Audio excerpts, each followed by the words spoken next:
گزشتہ 3 سال سے کینسر کا مریض ہوں. کینسر میرے گلے سے شروع ہوا تھا, اسے کہتے ہیں تھروٹ ٹیومر. اللہ اکبر.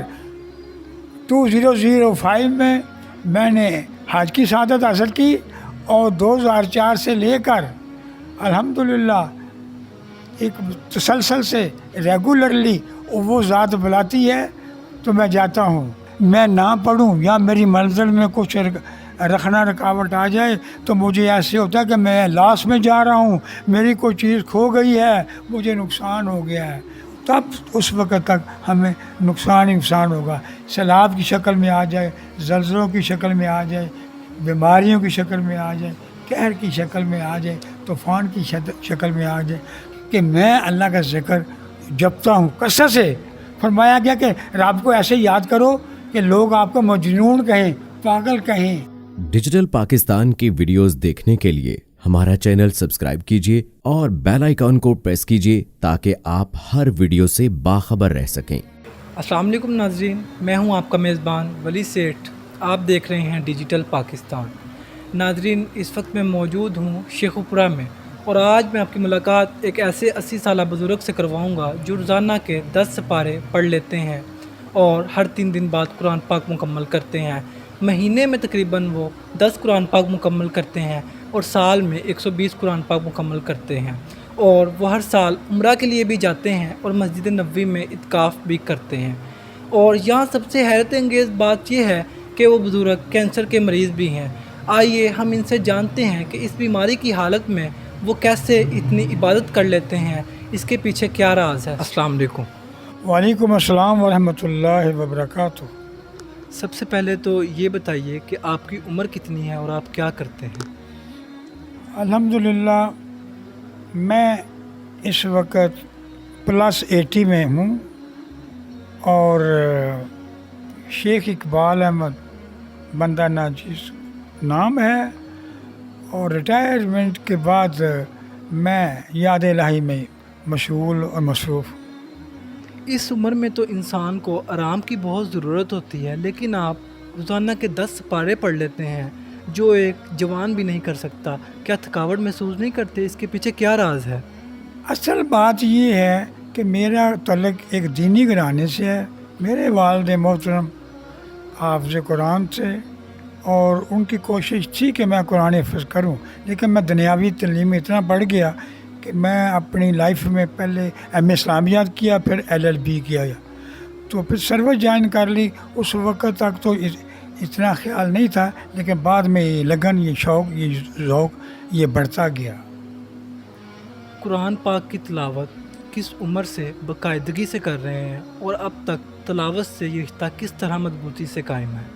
پہلی دفعہ میں اعتکاف شیخو پورہ ہی میں جو انڈیا پاکستان کی جنگ ہوئی تھی 6 ستمبر 1965, وہ وہیں سے شروع ہوا. تو اس اعتکاف ہی میں نے پھر قرآن پاک پڑھنا شروع کر دیا. پھر ہر سال اللہ تعالیٰ مجھے سعادت دیتا رہا, میں اعتکاف بیٹھتا رہا. یہ کالج کی تب جب میں لا کالج میں تھا وہ میں تب بھی چھٹی لے کے, جب میں سروس میں آ گیا لاہور سیکریٹریٹ پھر بھی میں چھٹی لے کر میں اعتکاف بیٹھتا رہا. اور یہ سلسلہ جو ہے یہ کنٹینیو رہا میرا پڑھنے کا قرآن پاک. یہ سن 65 سے لے کر اب جا رہا ہے 2022. الحمدللہ یہ اسی شد و مات سے جاری. آپ ہر سال سفر مسجد نبوی کرتے ہیں اور عمرہ کے لیے جاتے ہیں, یہ سلسلہ کب سے شروع ہوا؟ حضرت یہ پہلی دفعہ میں جاتا ہوں 2004 میں الحمدللہ رمضان شریف میں. تو اس کے بعد پھر سلسلہ چلتا رہا, ہر سال ہی اللہ بلاتا رہا, میں جاتا رہا. اصل میں بات یہ ہے, وہ کہتے ہیں نا کہ جسے چاہا در پہ بلا لیا, جسے چاہا اپنا بنا لیا. یہ بڑے کرم کے ہیں فیصلے, یہ بڑے نصیب کی بات ہے. بلغ اللہ بکمالہ کشف الدجی بجمالہ حسنت جمیع او خصالہ صلو علیہ وآلہ۔ اب تک کتنے قرآن پاک مکمل کر چکے ہیں؟ الحمدللہ میری ریشو کے حساب سے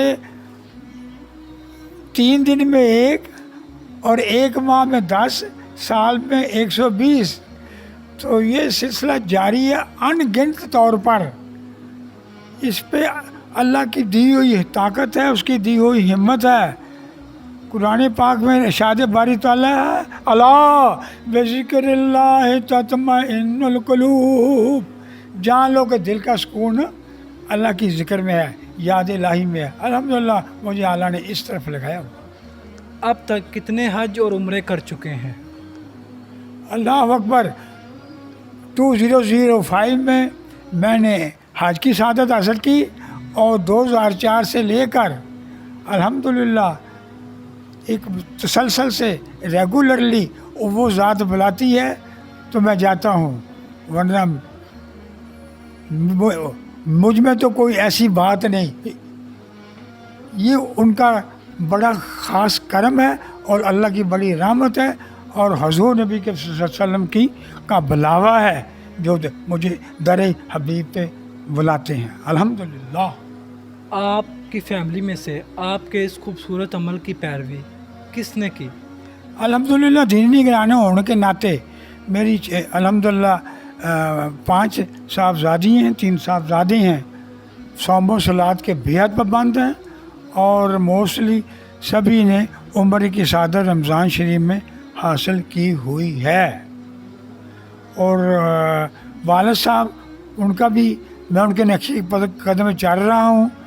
وہ جب بسیں جانتی تھیں، جب سفینہ جہاز جاتا تھا، سمندری بحری جہاز میں کراچی سے جدہ جاتے تھے، وہ کئی سال اس پہ گئے ہیں، سن 65 سے لے کر 71 تک وہ بسوں کے ذریعے اس پہ۔ بعد میں یہ فضائی سروس شروع ہو گئی، جہازوں پہ شروع کر دیا۔ میرے والد صاحب نے بھی لاتعداد حج اور عمرے کیے ہیں۔ ان کا نام تھا الحاج حافظ غلام احمد۔ 110 سال کی عمر میں وہ اللہ کو پیارے ہوئے ہیں، اللہ انہیں جنت فردوس عطا فرمائے۔ قرآن پاک پڑھتے ہوئے آپ کیسا محسوس کرتے ہیں؟ الحمدللہ الحمدللہ، یہ بڑے نصیب کی بات ہے، یہ بڑے کرم کے ہیں فیصلے۔ اس نے اس طرف اگر میں نہ پڑھوں یا میری منزل میں کچھ رکھنا رکاوٹ آ جائے تو مجھے ایسے ہوتا ہے کہ میں لاس میں جا رہا ہوں، میری کوئی چیز کھو گئی ہے، مجھے نقصان ہو گیا ہے، مجھے یہ چنتا لگی رہتی ہے کہ یار میرا ابھی تک منزل پوری نہیں ہو۔ کہتے نا کہ منزل مجھے ملے نہ ملے اس کا غم نہیں، منزل کی جستجو میں میرا کارواں تو ہے۔ تو اس ناطے سے میں الحمدللہ کہ مجھے کوئی ایسی نئی رکاوٹ نہیں آتی، رکاوٹ کی طرف ذہن بھی نہیں جاتا۔ اگر نہ کروں تو ایسا جیسے مجھے کوئی چیز، قیمتی چیز، کوئی اثاثہ مجھ سے کوئی چھن گیا ہے۔ تو اس لیے میرے تسلسل میں اور میری رفتار میں جو ہے وہ کمی نہیں رب کی ذات آنے دیتی۔ یہ ان کے فضل و کرم سے مجھے طاقت ہے، ہمت ہے، تو میں سلسلہ چلا رہا ہوں۔ آپ دن کے کس اوقات میں سب سے زیادہ تلاوت کرتے ہیں؟ میں زیادہ وقت جو ہے نا وہ صبح زور سے پہلے 4 یا 6 کی میری منزل ہو جاتی ہے، 6 پارے یا 4 پارے ایٹ اے ٹائم۔ اس کے بعد ہر نماز کے بعد دو میں 10 تک بڑے ایزیلی عشاء کے بعد پہنچ جاتا ہوں الحمدللہ۔ جو لوگ دنیاوی معاملات میں الجھے رہتے ہیں اور کاروباری معاملات میں الجھے رہتے ہیں اور وقت کی مجبوری ظاہر کر کے قرآن پاک کی تلاوت نہیں کرتے، ان کو کیا پیغام دینا چاہتے ہیں؟ وہ بے حد غفلت کا شکار ہیں، وہ دنیاوی کاموں میں اتنے الجھ گئے ہیں کہ انہیں آخرت کی فکر نہیں۔ حالانکہ اللہ تبارک تعالیٰ قرآن پاک میں کئی دفعہ فرماتے رہتے ہیں کہ مجھ کو یاد کرو، مجھ سے منسلک ہو جاؤ، مجھ سے فارغ وقت میں مجھ سے لو لگاؤ،